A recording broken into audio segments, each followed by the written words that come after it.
омурткадан арылуу үчүн кандай жолдор бар? Бул тууралуу да кеп кылабыз. Ооба, мисалы Чыңгыз мектеп учурунда же болбосо ага чейинки учурда деле ушул омурткага доо кетүү башталат экен. Маселен, партага кыйшак отуруу жана ошондой эле ата-эне баланы бир капталдан ар дайым жетелөө, же болбосо сумкасын бир капталга асынуу, жана башка санап отурсак, мунун баардыгы келип ушул омуртканын кыйшаюусуна алып келет. Анын натыйжасында адамдын ден соолугунда жада калса ички органдарында дагы бир оорулар пайда болот. Демек, биз эң оболу омуртканы түз туура алып жүрүшүбүз керек. Ооба. Коногубузду тааныштыралы. Маегибизди баштайлы. Биздин студияда йога жана тайцзи цигун инструктору, дарылоочу массажист Атлант Адиси Тилек Нарбаев. Кутман таң. Кош келипсиз. Маанайыңыз жакшыбы? Жакшы, рахмат. Ошол жакшы маанай менен телекөрүүчүлөрүбүздүн ден соолугуна кам көрөлү. Ооба. Эң алгач эле ушул Атлант деген түшүнүк жөнүндө бир аз айтып берсеңиз. Атлант дегенди азыр элдер көрүп, билип эле калышты. Атлант деген бул омурткага тиешелүү да. Бул адамдын омурткасы да. Биринчи омуртка, баштын астындагы биринчи моюн омуртканы Атлант деп коебуз да. Ушул омуртка кыргыздарда ооз омуртка деп коет экен да. Себеби баштын ортосунда тешик бар, жүрүм кирген жер. Ошо оозунда турат да. Ошон үчүн кыргыздарда ооз омуртка деп коет экен. Ушул ооз омуртка тутумунда мааниси чоң да. Себеби бул жерден башка өткөн кан тамыр, нерв тамырлар өтөт. Экинчиден бул омуртка тутуму биринчи болгондуктан бул омуртка тутумуна да таасир берет да. Ошон үчүн эң биринчи эле ушул Атлант биринчи омурткага көңүл бурган жакшы да. Деги эле ушул омуртка тутуму жөнүндөгү жалпы түшүнүк болду окшойт азыр, э? Атлант омуртка тутуму бул адамдын омуртка тутуму да. Бул адамдын скелет же сөөк системасындагы эң негизги бөлүгү да. Омурткалар бөлүктөрдөн турат. Мисалы, моюн омуртка, көкүрөк омурткалар, бел омурткалар, куймулчак, анан чычаң деп бөлүнөт да. Анан мындай карап турсаңыздар, омурткалардын ийри буйру жерлери бар да. Ушулардын өздөрүнүн аттары бар. Мисалы, моюндан бир жолу ийилет, көкүрөктөн чыгат, кайра белден ийилет, кайра куймулчактан чыгат. Ушул алдыга ийилген же кайрылган жерлерин лордоз деп коебуз. Сыртка домпоюп чыккан жерлерин кифоз деп коебуз да. Анан азыр айтпадыкпы, жаш балдардын жүрүм туруму, ар бир кыймылы ушул ийилчектерди өзгөртүшү мүмкүн да. Мисалы, моюнуна ээкте мындай кылып жүрө берсек, мындай кылып, анда моюндагы лордоз деген ийилчекти көбүрөөк алдыга чыгарып жүрөбүз да. Анда башка кеткен негизги каналдар кысылат дагы, жана сужение деп коет. Кан тамырлар ичкерип, баштын кан азыктары жетишини начарлап баштайт. Ошондо үстүңкү тиш менен алдыңкы тиш же болбосо жаактар экөө тең болуп туруш керек. Тең. Кичине үстүндөгүсү алдыга кичине чыгып турат. Бул прикус. Ошондой нормада ушундай болот да. Ошол эле себептен көкүрөк мисалы өзүнүн физиологиялык нормадан көбүрөөк кифоз болуп кетсе, гиперкифоз деп коет. Анда бүкүрүү деп коебуз го, мынтип. Бүкүрөө жүрүп калат да. Бул дагы ички органдарды кысат, өпкөнү, жүрөктү, ошого таасир берет да. Ошон үчүн омуртканы эң негизги бөлүгү деп эсептейбиз да.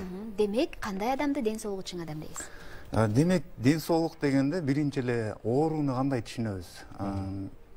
Көп эле ойлошот, колу, дене мүчөлөрү, мисалы, колу, буту, башы же ички органдары оорубаса, ден соолугу жакшы дейбиз да. Эгер андан тереңирээк карай турган болсок, мисалы адамда эмоция деген бар, ойлору бар, анан руханий дүйнөсү бар да. Ошого жараша дагы ден соолук пайда болот да. Мисалы, эч бир денеси оорубайт, бирок бир эле эмоцияны кайталай берет да, адам мындай таарынчак болот. Көп эле таарынып, ошол эмоцияны кайталай берсек, таарынычтын өзүнүн зонасы бар да. Бул тамактан баштап өпкөнүн жогорку бөлүгүнө чейин болот. Демек, зоб деген оорунун бирден бир мондай жашыруунун себеби ошо эмоцияга байланыштуу.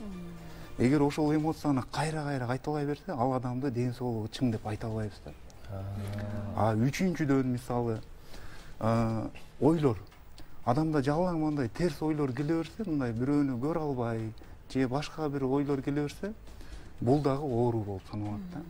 Анан төртүнчүдөн руханий. баягы мен эмнеге мынтип ооруй берем, эмнеге мынтип яралып калдым, эмнеге мен ушундай жашоом боло берет десе, бул дагы руханий бир жетишпегендик же ооруду айтам. Демек ден соолугу жакшы дегенде жакшы эмоцияны адам башынан кечирип, жакшы ойлор менен анан руханий жакшы ачык болсо, бул ден соолук толук бүтүн деп түшүнөбүз. Мына биздин телекөрүүчүлөрүбүзгө дагы ушул жерден кайрылгыбыз келет. Фейлдин кенендиги бул ден соолуктун бекемдиги деп коелу. Анткени ич тардыктагы ошондо ар кандай ойлор калып келет деп атпайсызбы? Көңүлүңүздөр таза болсун, жүрөгүңүздөр таза болсун, анан эң башкысы маанай жарык болсун. Ооба. Эми омуртканын аткарган функциясы же кызматы тууралуу кеп кылалы. Мына өзүңүздөр көрүп тургандай, омурткада эң негизги нервтик система бар да, бул жүлүн деп коет. Ошол жүлүндөн ар бир омуртканын тешикчелери болот, 2ден жүлүн нервтери чыгат. Ошолор ар бир ички органга нерв системасын жеткирип турат да. Ошондо биз мындай деп түшүнсөк болот да, омуртканы адамдын ички органдары үчүн вешалка деп коет, же илгичи болот да. Ар бир бул жерде мына сиздер көрүп тургандай, ар бир органдар, ар бир омуртка, ар бир органга таасир берет да мына. Ошондо биз буну илгич деп коебуз да, органдардын илгичи. Кандай сонун. Ошол эгер биз жөн эле омуртканы түз кармап, ортодо кармап турсак, биз ички органдар үчүн аябай жакшы таасир беребиз да. Алардын иштеши үчүн, алардын толук кандуу иштеши үчүн биз ушул эле кыймылда жакшы таасир беребиз. Башты көтөрүп, Башты көтөрүп, ээкти кичине ылдыйраак тартабыз. Тартабыз дагы башты артка кичине түздөйбүз. Ошондо центральный линия деп коет, мына ортодо салмак түз түшөт да таманга. Ошондо ашыкча жүк ички органдарга келбейт. Же омурткага. Ошол сезимди байкап атам мен дагы.